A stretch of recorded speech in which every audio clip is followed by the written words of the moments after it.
Palavra da Verdade, com Hernandes Dias Lopes. Eu quero convidar você a abrir sua Bíblia comigo, sem delongas, no texto de Lucas capítulo 3.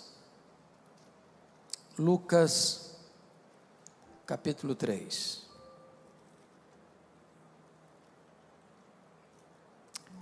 E vamos ler do verso 1 ao verso 20. E após a leitura do texto, por favor, não feche a sua Bíblia. Pastor Adson, às vezes eu vou em alguns lugares e quando termina a leitura do texto bíblico, a pessoa pega e fecha a Bíblia e bota no canto. Isso me passa uma mensagem. E a mensagem que me passam é esta: vou fechar a Bíblia porque o pregador lê o texto, mas ele vai embora do texto, nunca mais vai voltar ao texto. Então para que eu vou manter a Bíblia aberta? Deus não tem nenhum compromisso com a palavra do pregador. Deus tem compromisso com a sua palavra. Então, como já ouvimos aqui, o que importa é a Bíblia. Então, com a Bíblia aberta, vamos ler Lucas capítulo 3. No 15º ano do reinado de Tibério César, sendo Pôncio Pilatos governador da Judéia, Herodes tetrarca da Galileia, seu irmão Filipe tetrarca da região da Itureia e Traconites, e Lisânias tetrarca de Abilene, sendo sumos sacerdotes Anás e Caifás, veio a palavra de Deus a João, filho de Zacarias, no deserto.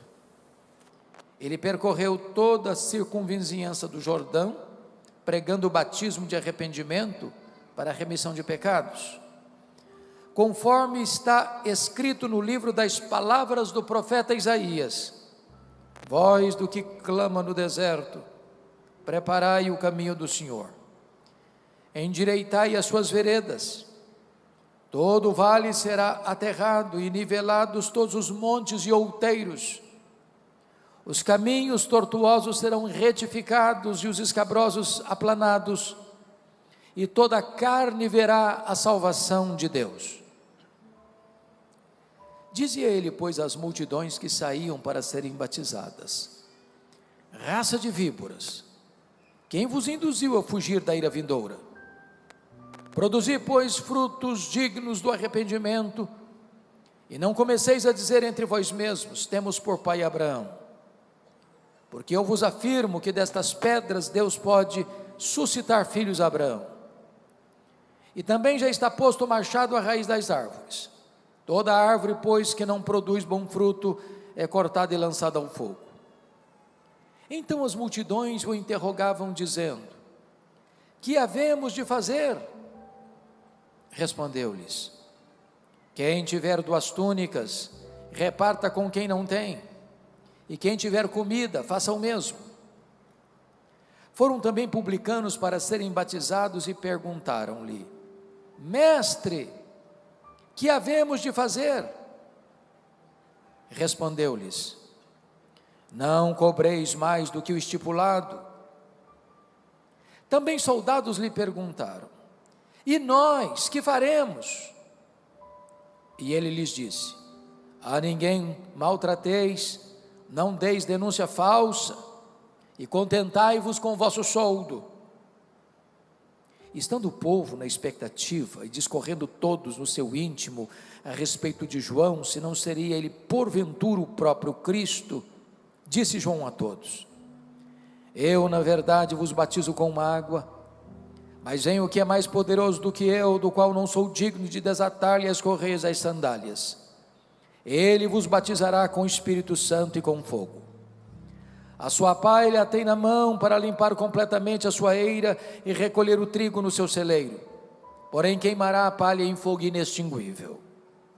Assim, pois, com muitas outras exortações, anunciava o evangelho ao povo. Mas Herodes, o tetrarca, sendo repreendido por ele, por causa de Herodias, mulher de seu irmão, e por todas as maldades que o mesmo Herodes havia feito, acrescentou ainda sobre todas a de lançar João no cárcere. João Batista é certamente uma das figuras mais emblemáticas da história e mais importantes da Bíblia. João Batista é o precursor do Messias. Muitos profetas falaram do Messias. João teve o privilégio de apontar para ele e dizer: eis o Cordeiro de Deus que tira o pecado do mundo. João Batista é uma espécie de dobradiça da Bíblia. Ele fecha o Antigo Testamento, ele abre o Novo Testamento. João Batista era aquele tipo de homem cheio do Espírito Santo desde o ventre, empolgado com Jesus antes de nascer. João Batista é o homem que recebe de Jesus o mais elevado elogio. Dentre os nascidos de mulher, ninguém foi maior do que João. O propósito de Lucas, que era médico e historiador, é retratar para nós o contexto político e religioso do Império Romano e da província de Israel, quando João dá início ao seu ministério. E ao fazê-lo, Lucas adota uma metodologia. Ele parte do geral para o particular, ele parte do império para a província. Vejamos no verso 1. No 15º ano do reinado de Tibério César. Tibério César começou a governar no ano 14 depois de Cristo. E significa que João Batista começou o seu ministério no ano 29 da nossa era. A grande pergunta é como estava o Império Romano neste primeiro século, quando o cristianismo é estabelecido e caminha de Jerusalém a Roma. E nós poderíamos retroceder um pouco e pensar no grande general Júlio César, que foi traído e assassinado pelo Senado romano. Poderíamos trazer à memória César Augusto, que governou do ano 27 ao ano 14 depois de Cristo, o imperador que governava o mundo quando Jesus nasceu, que foi sucedido por Tibério César, seu filho adotivo, que governou do ano 14 ao ano 37, foi quando João começa o seu ministério, Jesus morre na cruz e ressuscita, que foi sucedido por Calígula, que governou do ano 37 ao ano 41, um homem muito mau, e que também foi assassinado, que foi sucedido por Cláudio, que governou de 41 a 54, período em que houve uma grande fome no mundo, e os judeus foram expulsos de Roma, que foi sucedido por Nero, que governou de 54 a 68, quando Roma foi incendiada em 64, e a perseguição aos cristãos se torna crudelíssima, que foi sucedido por Vespasiano e Tito Flávio, que vai até o ano 81, período em que se constrói em Roma o Coliseu Romano, a arena da morte, e se dispersa os judeus na queda de Jerusalém, uma dispersão que durou mais de 1800 anos, até 14 de maio de 1948, que foi sucedido por Domiciano, que governou de 81 a 96, quando João é deportado para uma colônia penal, para a ilha do Mar Egeu, para a ilha de Patmos, onde escreve o livro de Apocalipse. Por que estou lhes trazendo esse breve registro? Apenas para demonstrar uma coisa: a maioria dos líderes mundiais atesta do poderoso Império Romano. Quando o cristianismo foi estabelecido, eram homens maus, perversos, sanguinários. O cenário político do Império Romano era cinzento. Mas a pergunta é: como é que estava o cenário político da província de Israel quando João Batista dá início ao seu ministério? Volte os olhos de novo para o verso 1. Sendo Pôncio Pilatos governador da Judéia, Herodes tetrarca da Galileia, seu irmão Filipe tetrarca da região de Itureia e Traconites, e Lisânias tetrarca de Abilene. Eu não sei se você percebeu, mas há algo muito estranho nesse versículo 1. Há uma ave estranha no ninho dos filhos do rei Herodes. O primeiro nome da lista não é da família herodiana. O primeiro nome da lista é um governador romano, Pôncio Pilatos. Por que não está aqui o tetrarca Arquelau, tetrarca da Judéia, conforme Mateus 2,22? E em lugar do Arquelau está Pôncio Pilatos. Por que Pôncio Pilatos caiu aqui de paraquedas? O que aconteceu? Entender isso é fundamental para interpretarmos esse texto.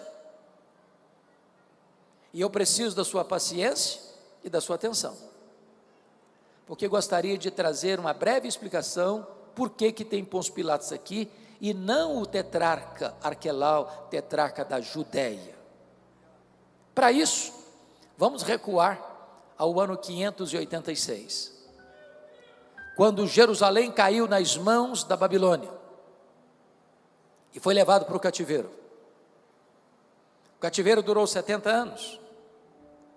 Quando Israel retorna à sua terra, depois de 70 anos de cativeiro, quem governa o mundo não é mais a Babilônia, é um outro império, o Império Medo-Persa, que caiu nas mãos de um outro império, o Império Greco-Macedônio, Filipe da Macedônia, Alexandre o Grande, que espalha a cultura grega, a cultura helênica, que espalha uma língua universal, o grego.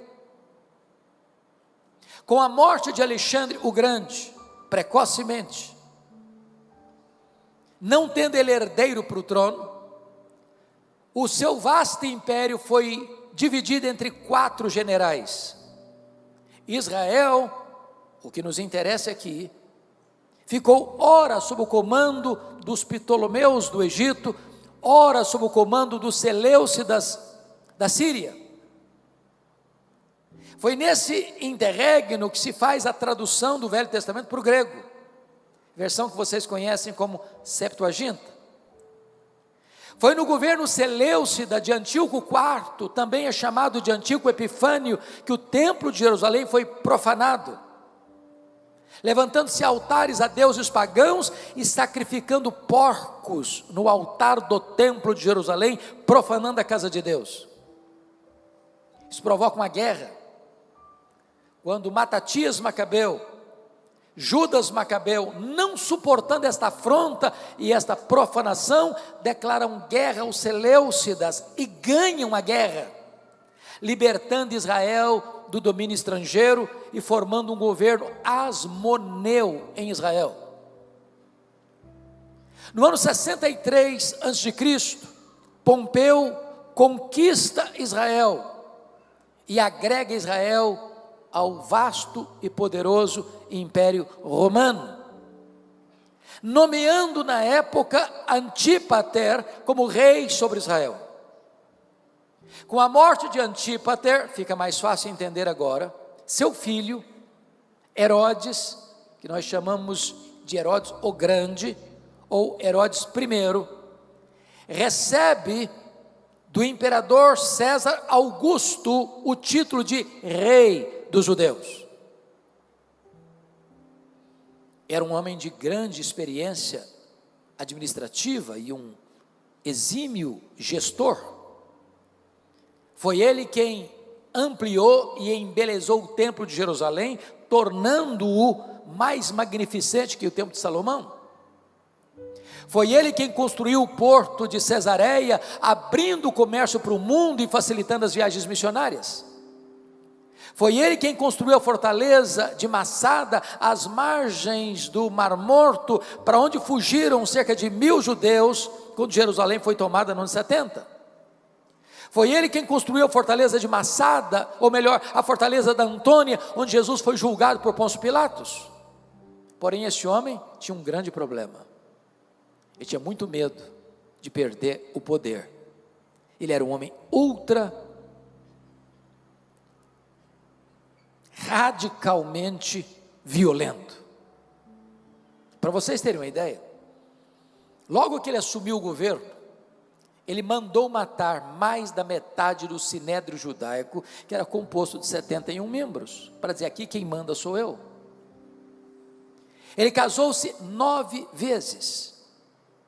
A sua chamada esposa preferida, Mariana, da nobreza, logo que ele se casa, a sua sogra, Dona Alexandra, pediu para ele nomear um jovem de 17 anos, Aristóbulo, como sumo sacerdote em Jerusalém, porque o sacerdócio já estava corrompido, e era o cargo mais alto da religião judaica, comprado a peso de ouro.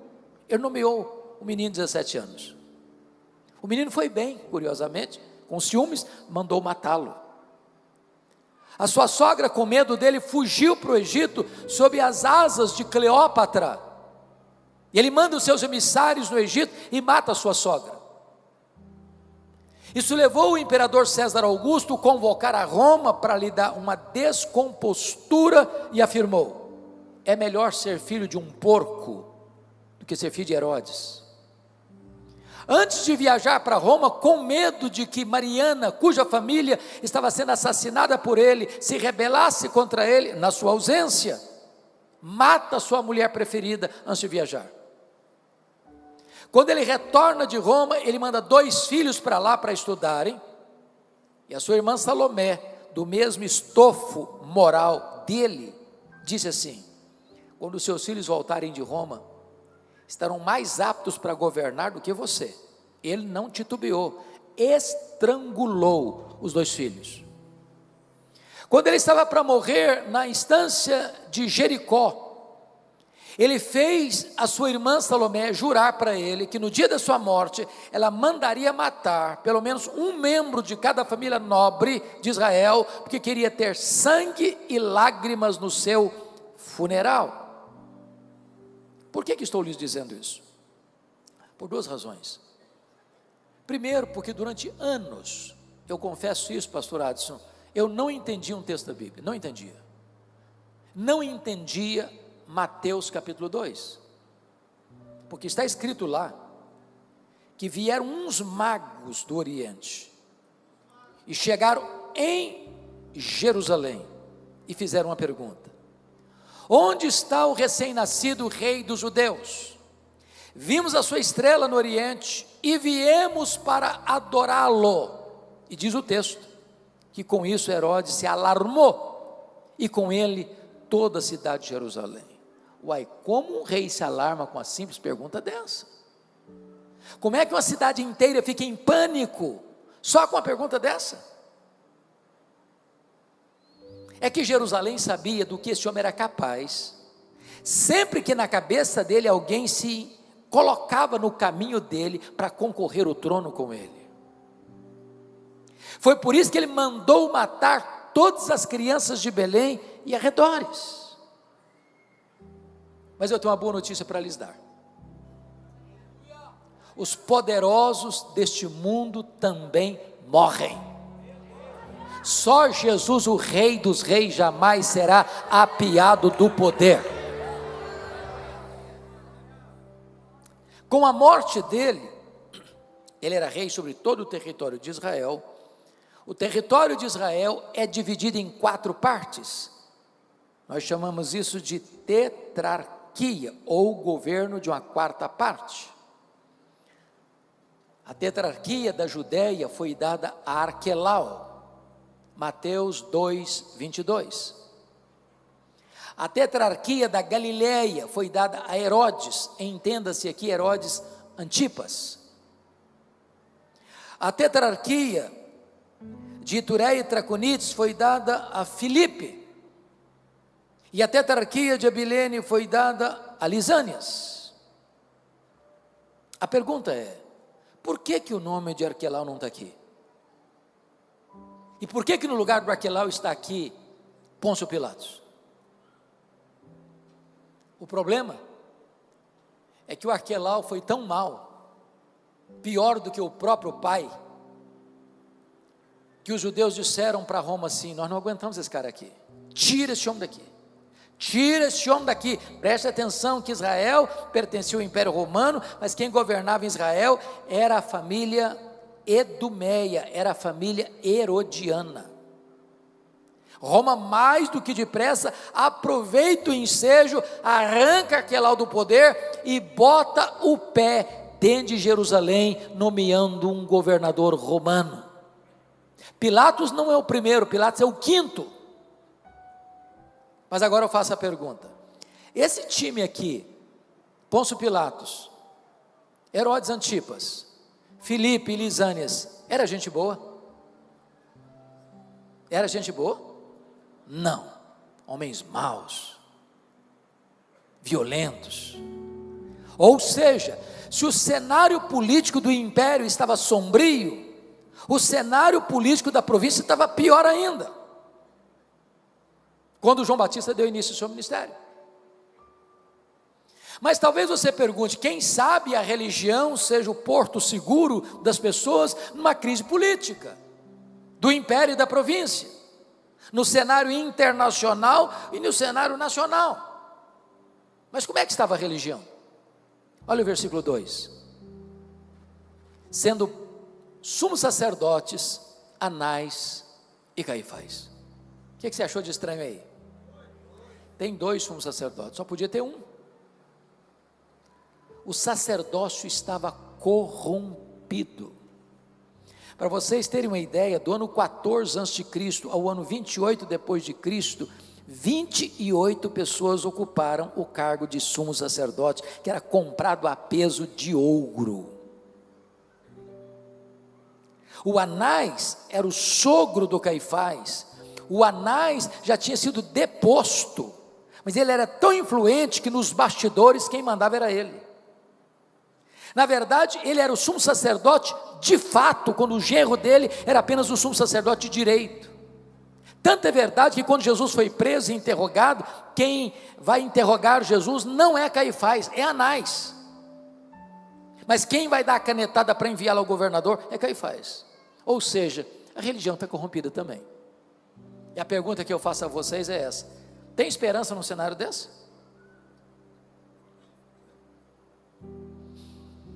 Agora olha para o mundo hoje, cenário internacional, de uma agenda global anticristã,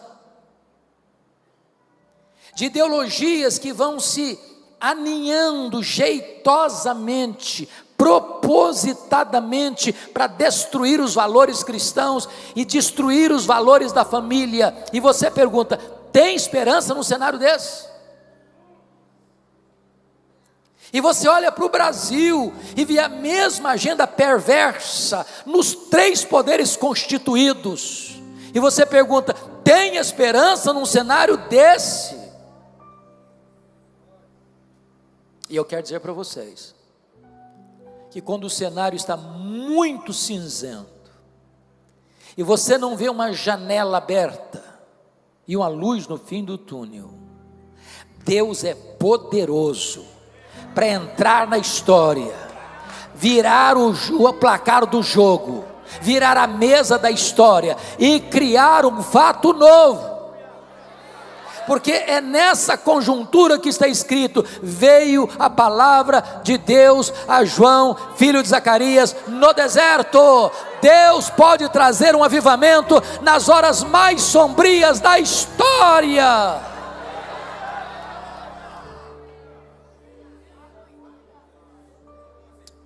O que me impressiona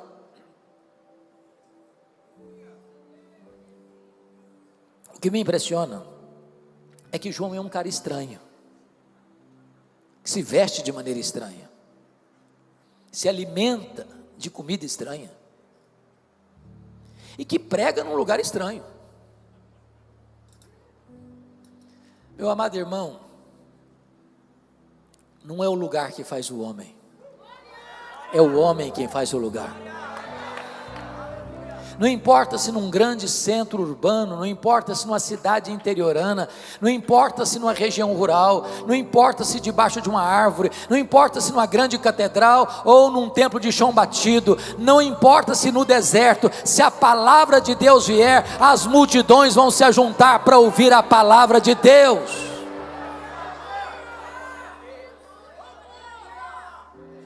Agora observe comigo o verso 3, porque está escrito aí o seguinte: ele percorreu toda a circunvizinhança do Jordão. Isso não é uma informação, isso é uma agenda, isso é uma metodologia.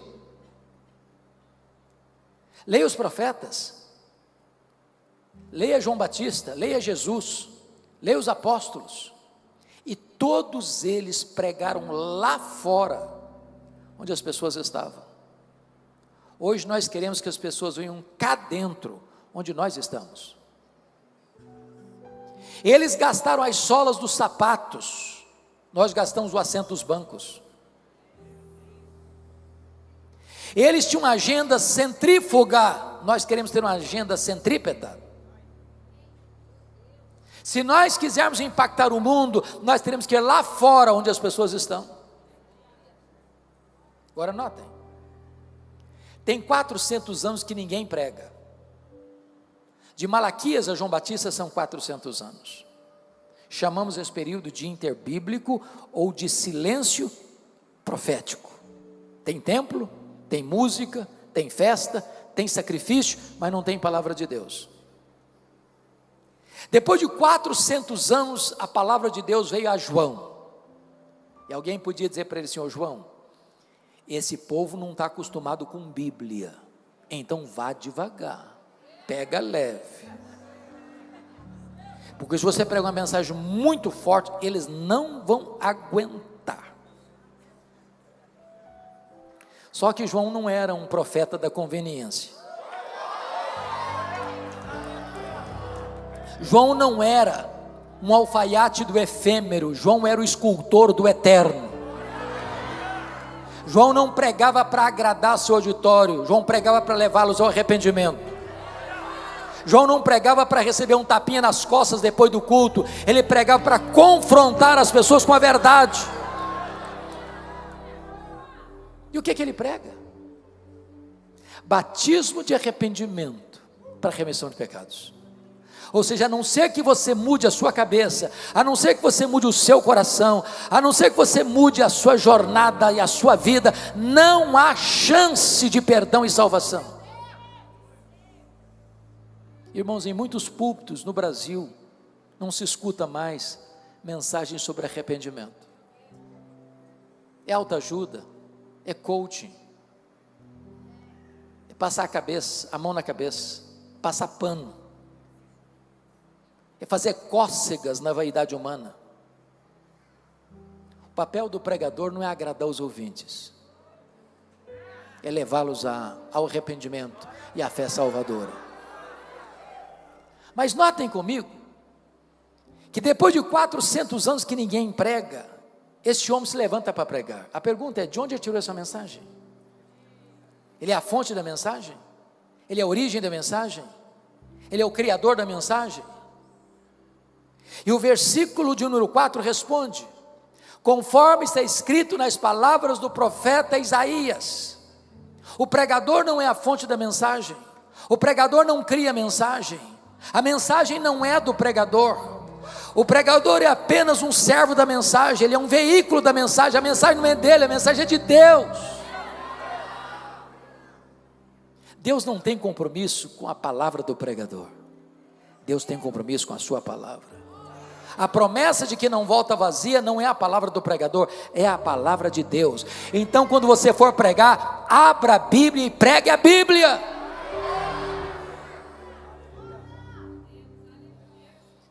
Se você percebeu comigo no versículo 4, João Batista nos é apresentado aqui como engenheiro de trânsito do reino de Deus.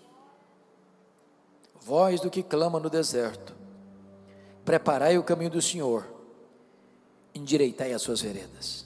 O pano de fundo desta declaração é que nos tempos antigos, o rei ou o imperador, ao ir visitar uma província longínqua com a sua comitiva real, não tendo estradas adequadas para a comitiva passar, ele mandava os seus engenheiros de trânsito para abrir estradas. João Batista é esse engenheiro de trânsito. E eu não estou falando de estrada, de topografia, está falando do seu, do meu, do nosso coração. E preparar o caminho do Senhor para que o Senhor se manifeste é o que nós chamaríamos de avivamento espiritual. Eu tive o privilégio, pastor Adson, de visitar um grande avivamento do século passado, na África do Sul, na missão Quassis Abantu. Ali, em 1966, o Espírito Santo foi derramado com grande poder. Ali cegos viram, ali tetraplégicos andaram, ali mortos ressuscitaram, ali foi construído numa fazenda, um templo para 15 mil pessoas, com 3 cultos por dia. Ali feiticeiros foram convertidos aos borbotões, e às vezes sem que ninguém fosse pregar para eles, eles eram tomados de convicção de pecado lá no campo, e saíam correndo e chorando, confessando os seus pecados, buscando salvação em Cristo Jesus. E eu perguntei para o pastor Erlo Stigen, o instrumento que Deus usou para aquele avivamento, disse: pastor Erlo, o que é avivamento? Ele respondeu: avivamento é preparar o caminho do Senhor. A igreja não agenda avivamento, a igreja não promove avivamento, a igreja busca avivamento. A igreja prepara o caminho do Senhor para que Ele se manifeste. Mas o que é isso? O versículo 4 responde. O versículo 5 responde: todo o vale será aterrado, e nivelados todos os montes e outeiros, os caminhos tortuosos serão retificados, e os escabrosos aplanados. O resultado disso é um grande avivamento, descrito no versículo 6. E toda a carne verá a salvação de Deus. Mas do que ele está falando? O que é um vale? Um vale é uma depressão, é um lugar escuro, sombrio. Isso retrata as cavernas da nossa alma, as gavetas secretas do nosso coração, aquelas áreas sombrias onde se aninham pecados ocultos.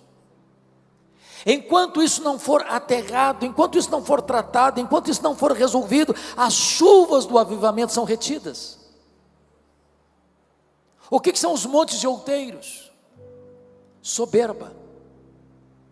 Onde tem nariz empinado, onde tem vaidade e arrogância, aí o Senhor não age, avivamento não chega, porque Deus resiste ao soberbo.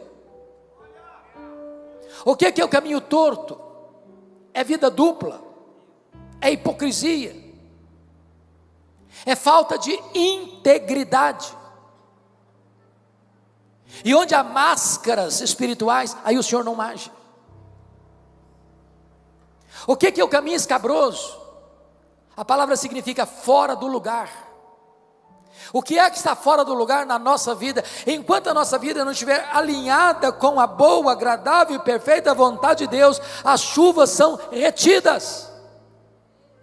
Mas quando a igreja acerta a sua vida com Deus, quando a igreja experimenta uma profunda reforma espiritual, então chega o poderoso avivamento mandado por Deus desde as alturas, e toda a carne verá a salvação de Deus.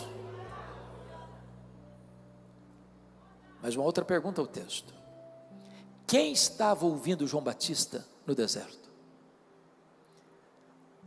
Notem comigo, versículos 7 e 10, que Lucas fala não de multidão, mas fala de multidões.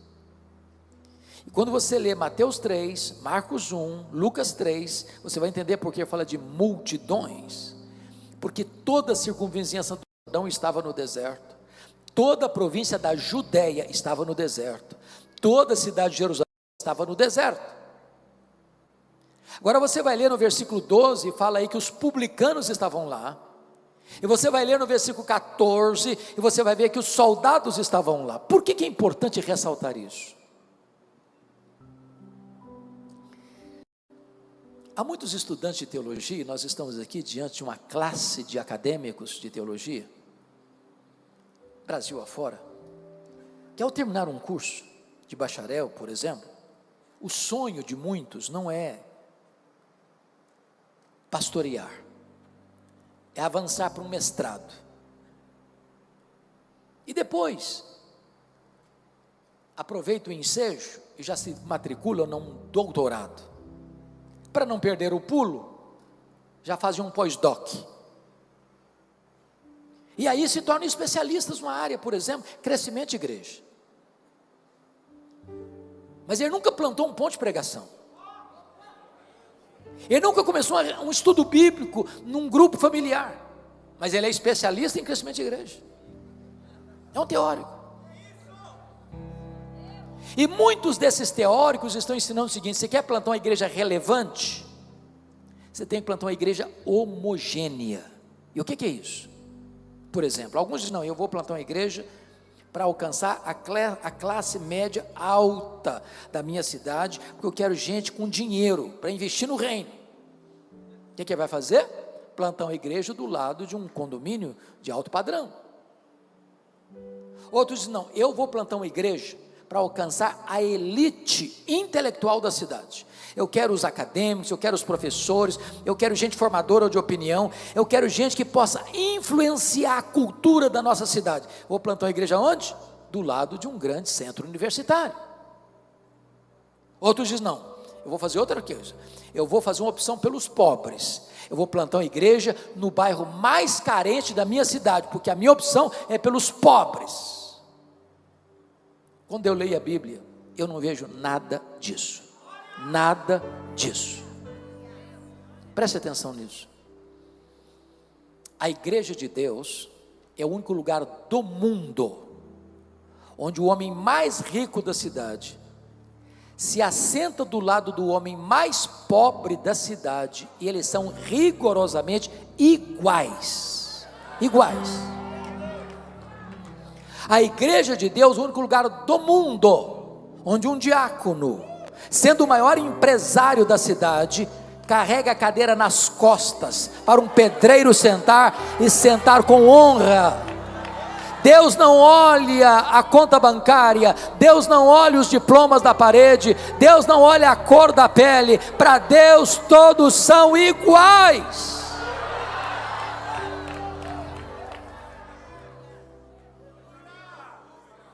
Mas ainda podemos perguntar ao texto: quais foram as ênfases de João Batista nesta pregação de avivamento? Vejamos. Primeiro, João Batista alerta sobre o perigo mortal da hipocrisia. Olha o verso 7. Dizia ele, pois, às multidões que saíam para serem batizadas: raça de víboras! E eu fico escandalizado com João Batista. É muita acidez na voz, é uma mensagem muito tóxica, é muita indelicadeza com o auditório. Por favor, não façam isso na igreja.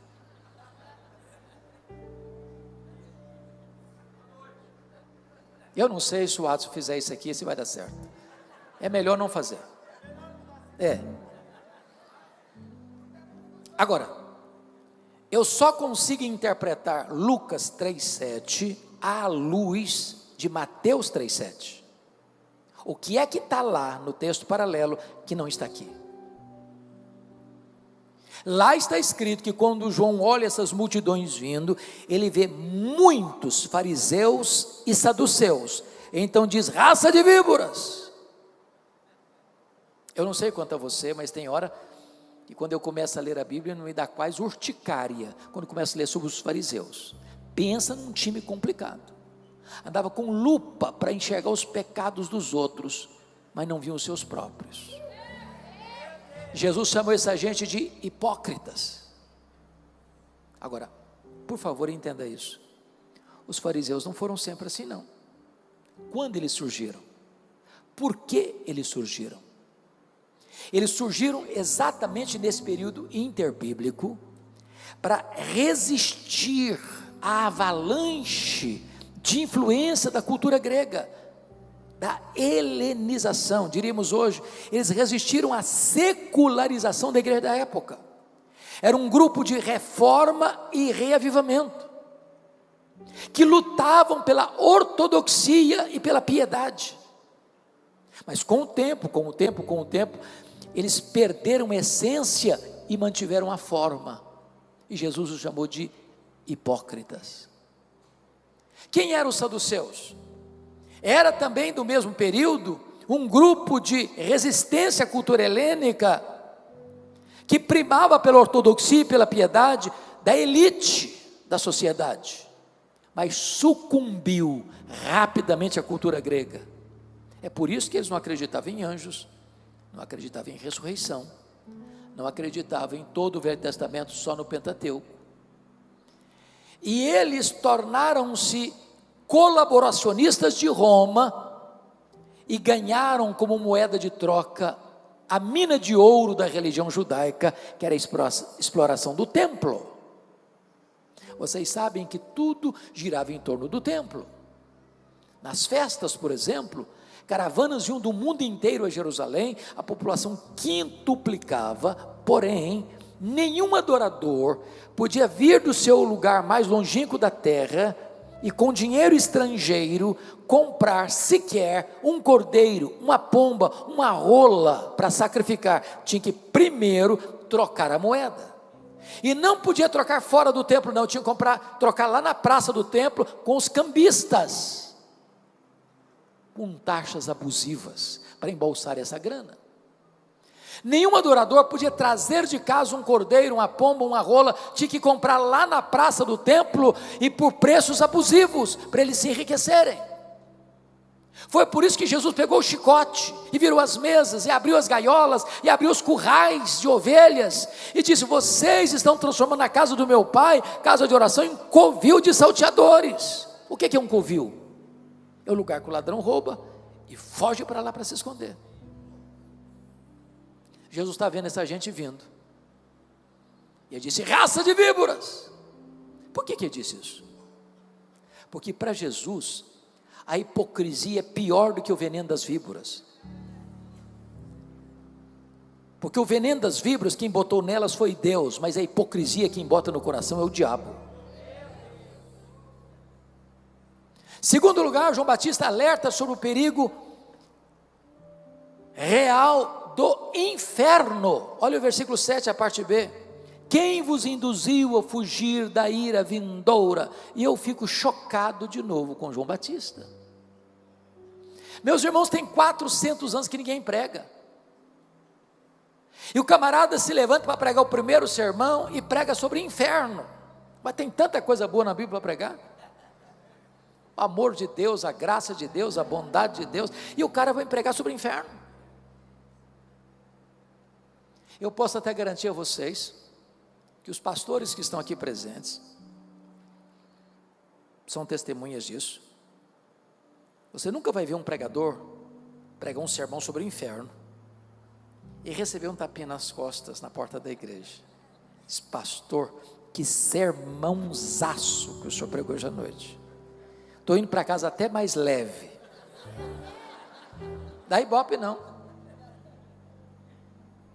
Mas é melhor ouvir sobre o inferno do que ir para o inferno.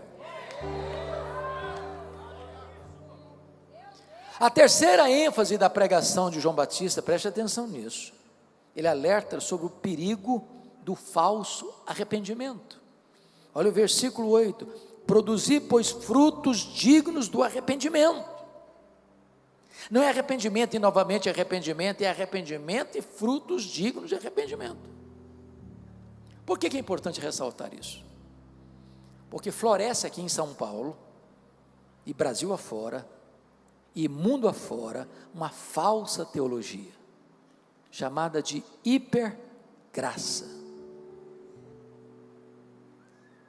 que diz para o pecador: venha como você está e permaneça como você quiser.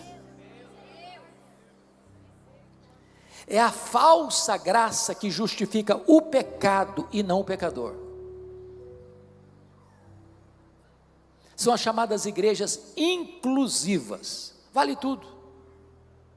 Mas isso não é graça, isso é desgraça. Porque mantém as pessoas prisioneiras no pecado. A verdadeira graça de Deus liberta, transforma o caráter, transforma a vida, transforma o casamento, transforma a família, transforma a igreja, transforma a sociedade.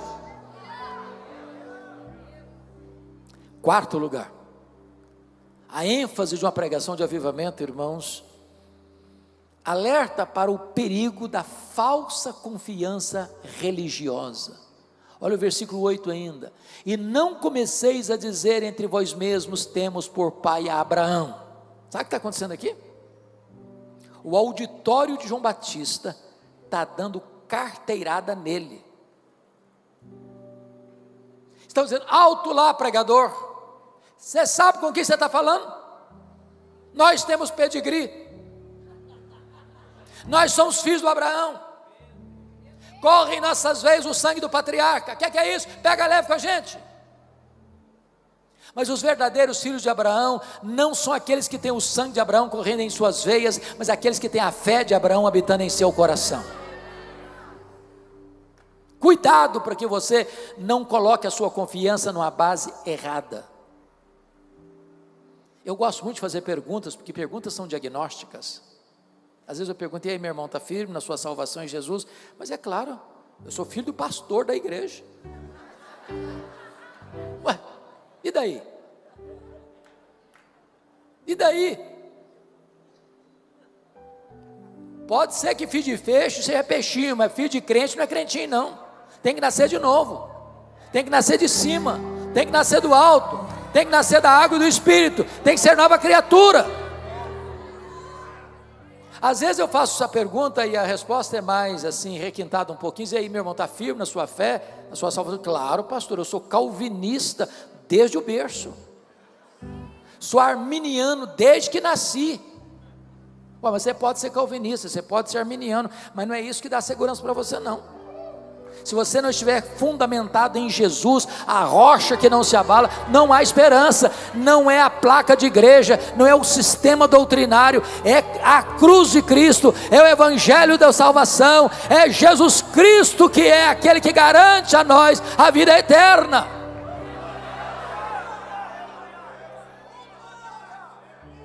Mas em último lugar, a ênfase de João Batista num sermão de avivamento é mostrar o perigo, irmãos, de uma vida infrutífera. Olha o versículo 9: e também já está posto o machado à raiz das árvores. Toda árvore, pois, que não produz bom fruto, é cortada e lançada ao fogo. Sabe o que ele está dizendo? Você quer saber se o cara é crente mesmo? Não escute o que ele fala, veja o fruto que ele produz. Bom, vamos avançando no texto e fazer outra pergunta. Esse tipo de pregação produz resultado? E a resposta está no texto. Vamos ver o primeiro resultado, versículo 10 e 11. Então as multidões o interrogavam dizendo: que havemos, pois, de fazer? Respondeu-lhes: quem tiver 2 túnicas, reparta com quem não tem. Quem tiver comida, faça o mesmo. 2 coisas a enfatizar aqui. Primeiro, em tempos de avivamento, irmãos, o apelo não parte do pregador para o auditório, parte do auditório para o pregador. Você quer saber se o cara é crente mesmo, à luz desse texto?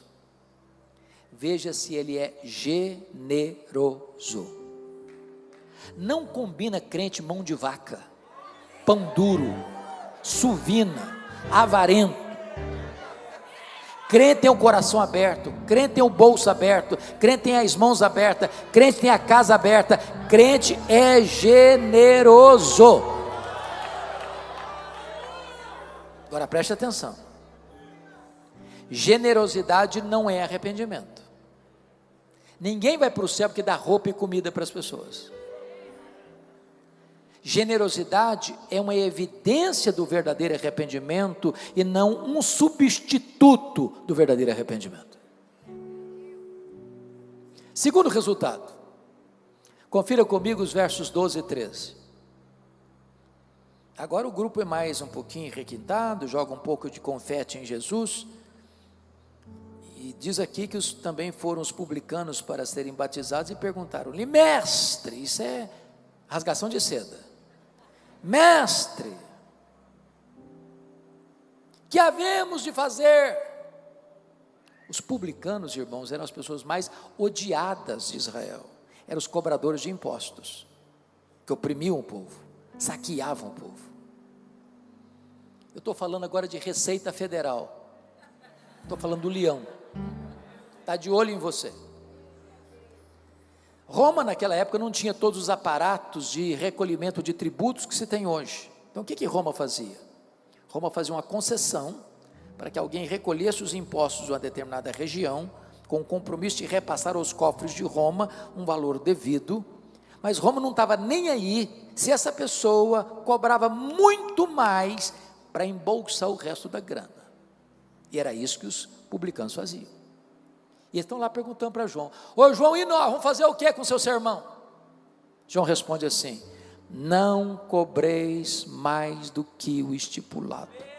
Você quer saber se o cara é crente mesmo?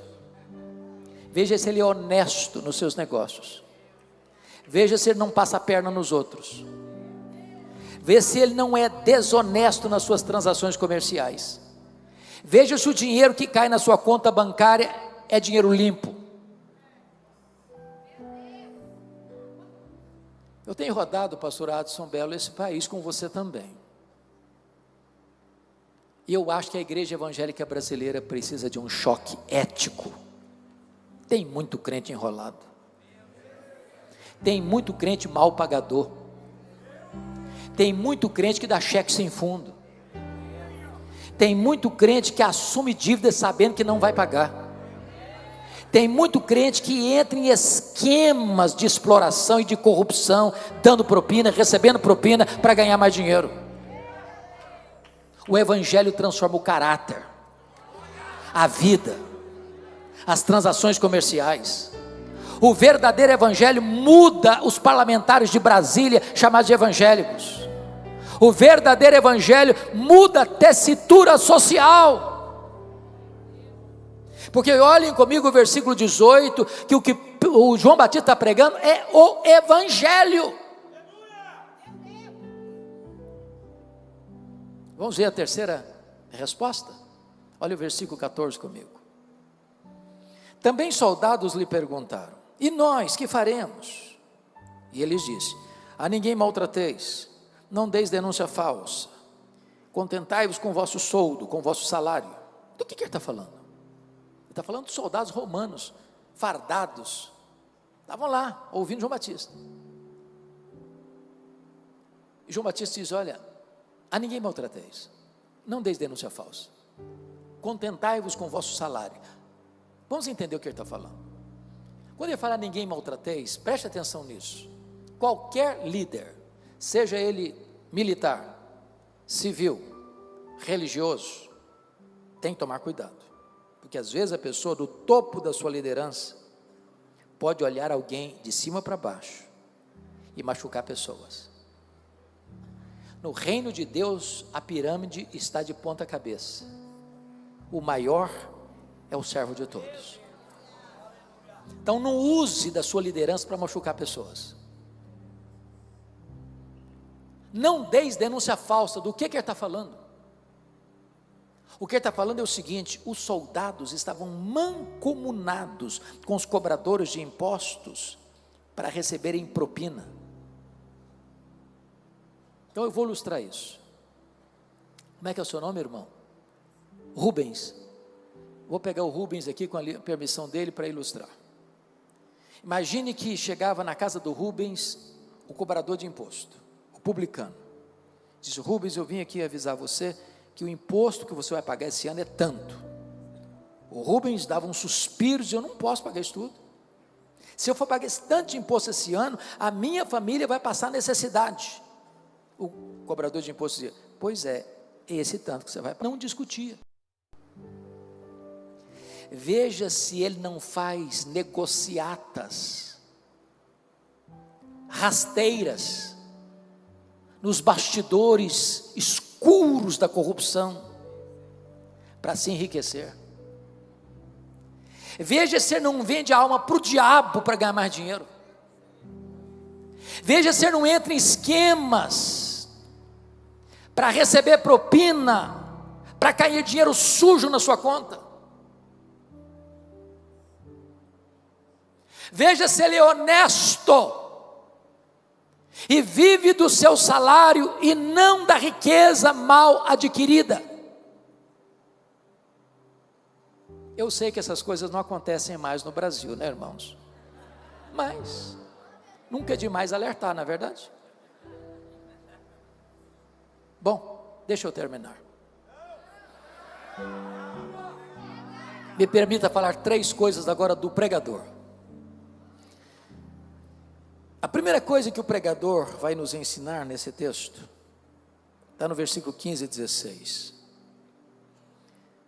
Preste bem atenção. Estando o povo é um coletivo das multidões dos versos 7 e 10.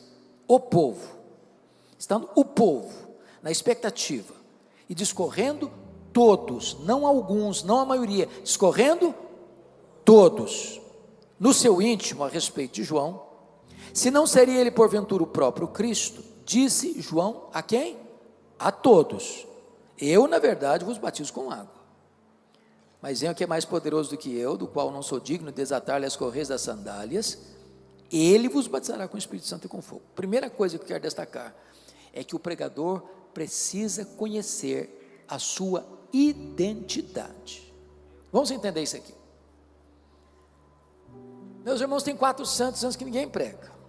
Aí João Batista começa a pregar no deserto e as multidões vão para lá, vão para lá, vão para lá.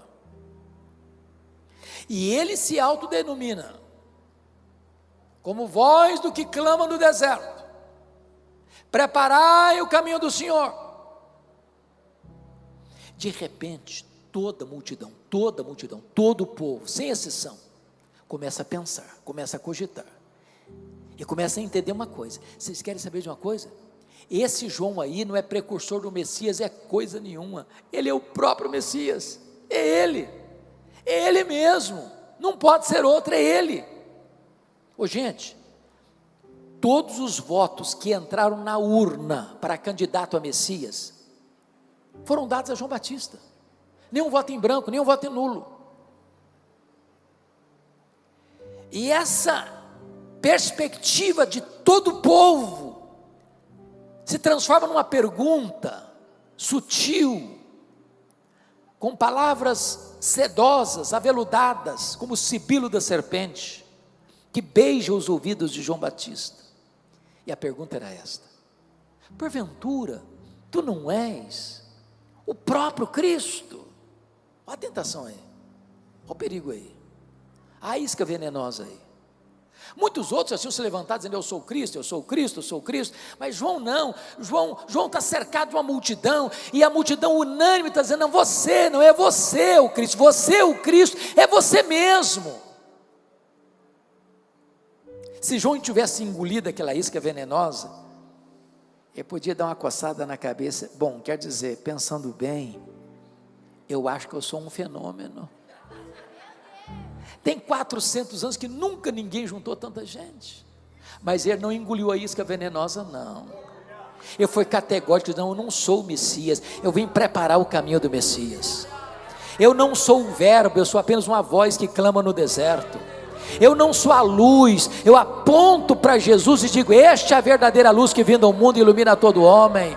Eu não sou o cordeiro, eu aponto para Jesus e digo: este é o cordeiro de Deus que tira o pecado do mundo. Eu não sou o noivo, eu sou apenas um amigo do noivo. Eu batizo com água, mas aquele que vem depois de mim é mais poderoso que eu, e ele vos batizará com o Espírito Santo e com fogo. Eu não sou sequer digno de me curvar, desatar as correias das suas sandálias.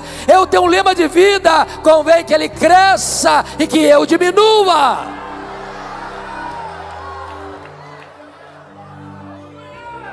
Irmãos amados, nunca queiram receber a glória que só pertence a Jesus.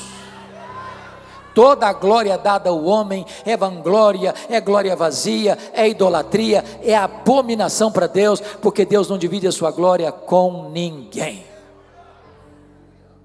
Então baixa a bola, baixa a bola. A segunda coisa que o pregador retrata aqui para nós, é que ele tem consciência plena da sua limitação. Nós estamos diante de um púlpito que tem sido uma cátedra de ensino. Por aqui já passaram mestres, doutores, pregadores. Aqui tem um pastor que é um estudioso das Escrituras, e muitos outros vão de passar por aqui.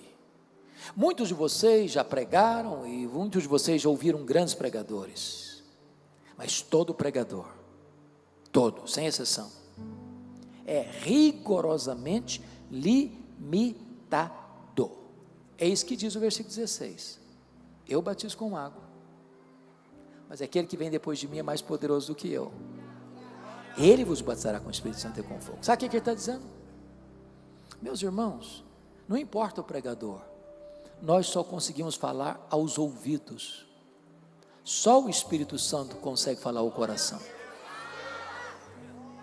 Não importa a forma que um pastor batiza, se por imersão, se por efusão, ou se por aspersão, o pregador só pode lidar com o símbolo, com a água. Só Jesus pode batizar com o Espírito Santo e com fogo. O pastor pode pegar os elementos da ceia, o pão e o vinho, e reparti-los, mas nenhum pregador tem poder de tornar esses símbolos eficazes no coração dos crentes. O pregador é limitado. Baixa a bola, baixa a bola. Finalmente, terceiro e último lugar, o pregador é corajoso. Veja comigo os versos 19 e 20. Mas Herodes o tetrarca, sendo repreendido por ele, por causa de Herodias, mulher de seu irmão, e por todas as maldades que o mesmo Herodes havia feito, acrescentou ainda sobre todas a de lançar João no cárcere. Vamos entender isso aqui. Eu disse a vocês lá no começo que Herodes, o grande, pai de Herodes Antipas, tinha se casado 9 vezes, formando uma família disfuncional. Dos muitos filhos que teve, ao morrer, 4 deles receberam poder político. Arquelau, tetrarca da Judéia; Herodes Antipas, tetrarca da Galiléia; Filipe, tetrarca de Itureia e Traconites; e Lisânias, tetrarca de Abilene. Mas ele teve muitos outros filhos, dentre eles Filipe primeiro, porque esse Filipe aqui é o segundo, morava em Roma, casado com Herodias. Herodias também era neta de Herodes o Grande, de tal maneira que Herodias não era só cunhada de Herodes Antipas, era também sobrinha. O pecado de Herodes não foi só de adultério, foi também de incesto.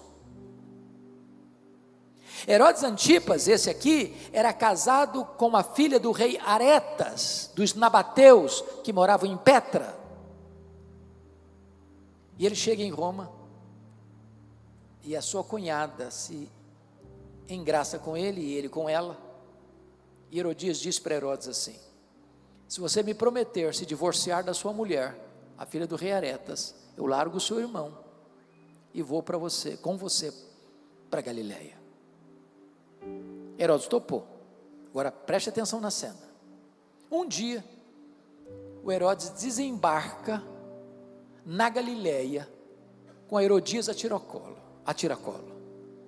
João Batista, que era cara de leão, não tinha medo de ninguém, botou o dedo na cara do tetrarca e disse: não te é lícito possuir a mulher do teu irmão. Ele sabia que estava mexendo num vespeiro, num ninho de cobras. Ele sabia que seria odiado por isso e foi. Aliás, foi preso por causa disso. Preso aonde? masmorra de Maquerós. Sabe onde fica Maquerós?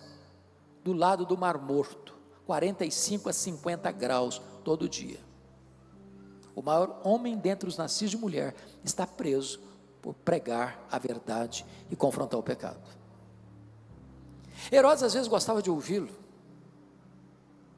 mas quando Herodes ia ouvi-lo, sabe de que assunto João Batista tratava com ele?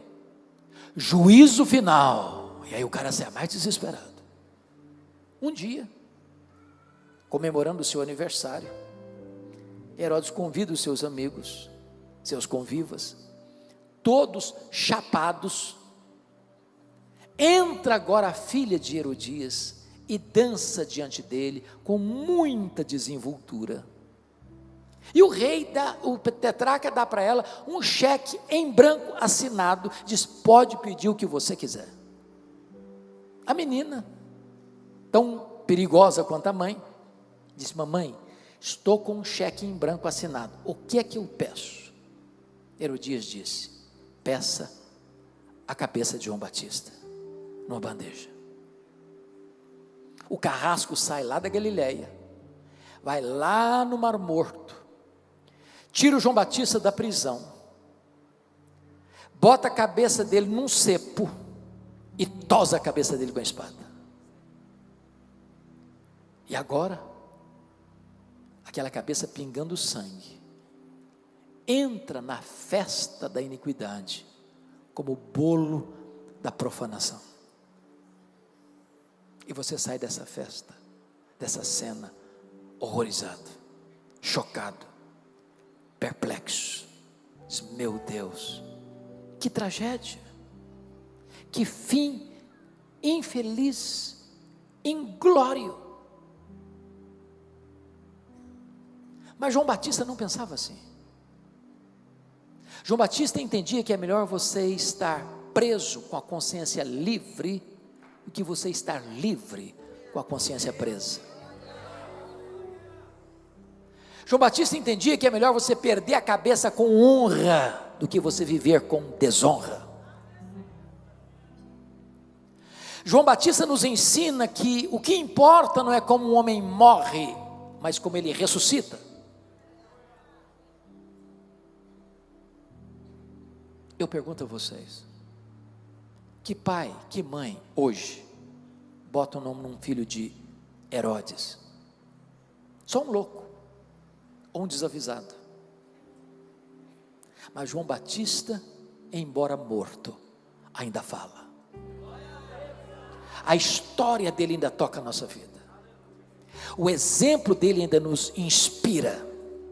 E a morte dele nos encoraja.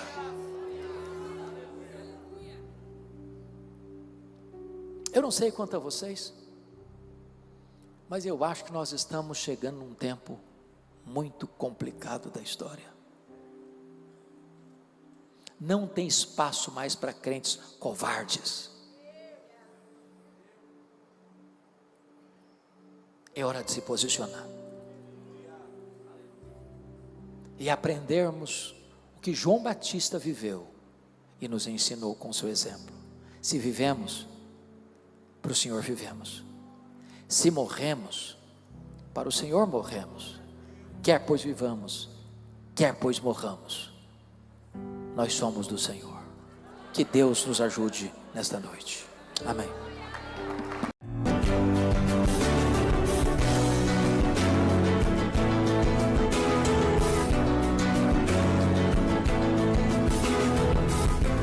Palavra da Verdade, com Hernandes Dias Lopes.